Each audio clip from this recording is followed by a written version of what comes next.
Alright, so recently I had this issue. I would have loved to have made a video on the issue as it was happening, but due to the nature of the issue and its time and all that stuff, I wasn't able to do it. So this here, our furnace is going to kick on, but this here is the main in, basically, that comes in from the streets, our main water supply. This is our meter. And there was a valve that was here that went bad on us this past weekend, and so I'd like to maybe just explain a little bit of the valve, maybe for somebody's knowledge in the future. Maybe you can fix this yourself like I did. This would have cost several $100s to have a plumber come in and do it. So I just want to explain, just a little bit about how this works. So this was the valve, just as it sits. This was the valve that was over in the corner, and this was the line that I had to cut off. And I'm gonna go through here and explain. Basically, this valve failed, and this was the main shut off. And so my issue was I had to call the city. The city had to come in and shut our water off of the street. I can do that, but our water shut off was 7 feet. Well, almost 8 feet below the surface of the dirt. It's going to get a little loud, sorry about that. But so in order to do that, I had to call the city to shut off our water to fix this valve. And so the valve failed, and it basically failed at the top part where the stem comes out of the valve. And I've already rebuilt this valve, so I just want to show you a little bit of how a valve works. So inside a valve, the stem comes up and down, and it makes contact inside of the valve. I'm trying to get the light just right. You can kind of see it down there, maybe right in that circle right inside of there. This part of the valve comes down, and it's already got fresh rubber on it, and it would come down, it would thread in, and then as you screw your handle down, it's not going to want to do it because I've got it all apart, but as you screw your handle down, that piece of rubber goes in and it will touch and come in contact with, it's hard to do one-handed, it'll come in contact with that part of the brass down on the lower part of the valve. So right now it's pretty much, for the sake of this video, that's closed. So the water would come in where my pinky's at, come up, and then out here. So that part of the washer looks something like this, and you would say, well, that's not bad, but it's very hard. It's very brittle to feel it. It feels like it wants to break more than it wants to bend. So, but the issue wasn't even in there. It was up here. And so if we can just take this, maybe I can unscrew this. So there's two parts to this stem. The stem is actually this part that will, I put a new piece in there, so it's very hard to get off. But the stem, for the learning purposes of this video, if you can imagine this part, you can take this part of the valve off. This screw will unscrew. So if you're, while I'm doing this, if your house is like mine, my house was built in the 60s. And if your house was built in the 60s, you're going to have valves like this everywhere. If I could just take you on a quick tour of my laundry room back here. These valves all work the same. They're different sizes, but they all work the same as this one here. So with this valve, the top here will come off. And also for the purposes of this video and for myself, I went ahead and I really cleaned this valve up in case I really had to use it again.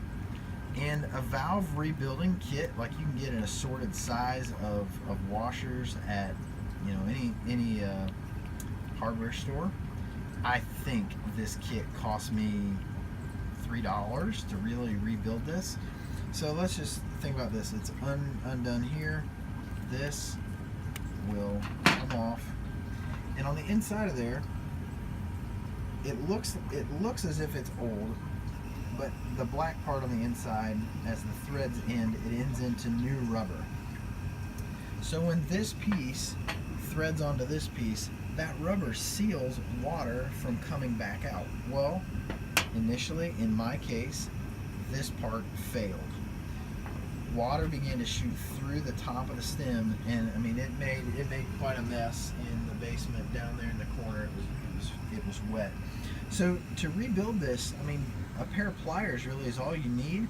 Sometimes, if it was not on such a serious valve, if it's on a secondary valve, if you can shut the water off and service your valve, what you can do is you can actually take this top nut and really cinch it down, like tighten it down. Let me see if I can get this straight here, just for a second. You can take this. Now that's got the fresh rubber on there, it doesn't want to do it. But you can take this and thread it in, and when it's on your, you don't even have to take this apart. This is what's kind of cool. If this valve is all back together, you can take this, and if you're experiencing leaking out of the top of this where your stem comes out, all you have to do sometimes is to take this and tighten it down. Take an adjustable wrench or a pair of pliers, and you just grab onto this nut and you can cinch it down, and a lot of times it'll take care of your problem. For me, the reason I couldn't do that is because I had full pressure from the street, from the main supply, coming to where this valve used to sit.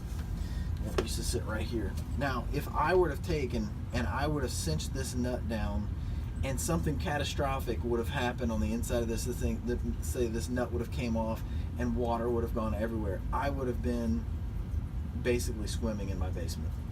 So on this one, I didn't feel comfortable just tightening this nut just to see what happened. But let's move up the line. So we've got the main shut off, and we've got this one here. It's another one. This one I can shut off to service the rest of my house. If this one starts to leak, I'd feel comfortable tightening this nut here. Why? Because if something happened here, there's always this valve that I can turn off. Again, the next turn off was out at the street, and I didn't have access to that because it was 8 feet below the surface. So a lot of times, if you have a leaky faucet or a leaky valve, your spigot for your hoses outside, you can take this and cinch this down. If not, if that doesn't solve your problem, shut the water off to that spigot or whatever. Take it apart, and don't be afraid to do this. I'm not a plumber, but don't be afraid to take it apart and take it in and take it to any hardware store and say, hey, I want to rebuild this valve. And really, basically, what you're taking in, this part of the valve, or this part of the valve, would basically stay attached to your home or wherever it's at. And if you have another part of the water line that's shut off that services this valve, you just take this into your parts store, your hardware store, and say, I want the rubber gaskets for this, and they can direct you to it. And literally, you can fix this, put it back in service in under $5 maybe. But for my sake and what I'm doing, the reason that I'm doing the video is A, to show you this, B, I replaced mine with a ball valve inside it. That's what this particular valve is called. I replaced mine with a ball valve because it's more efficient, and there's less moving parts, less things to go wrong in the future. So for the sake of this video, this is an easy fix. If you've got a leak in your home, you can fix this. But trace your water lines back and make sure that you can turn the water off to whatever valve it is that you are going to be servicing. So I hope this helps somebody. I hope that maybe you feel a little more confident on how to replace a valve or repair a valve rather. And maybe you can do this, save yourself some money. For me, to do this, it may have cost me several $100s to have a licensed plumber come in and do this. My fix for it, I think I'm in at maybe $40 or $50 for. I'll show you. Let's run through this really quickly. $40 or $50 for a couple of parts. We've got the 3/4 inch ball valve here.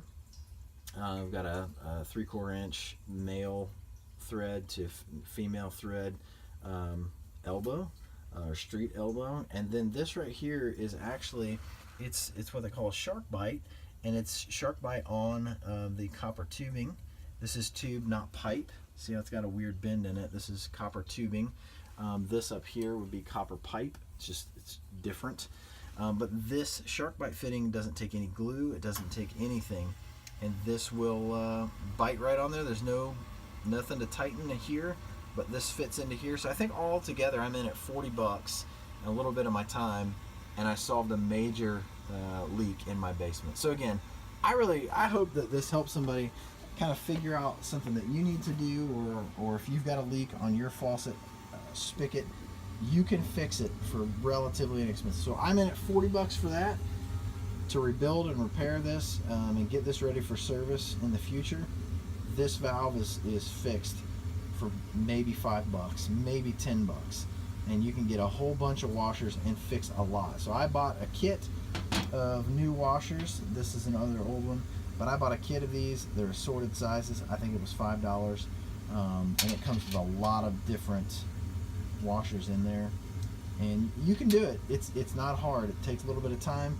Save yourself some time, and save yourself some money too. You can do it. So again, I hope this helped you. I hope this made it easy for you to be able to repair something going on at your house without calling somebody and spending some money. So if this helped you, like, subscribe the video, and share it with somebody. Maybe it'll help them too.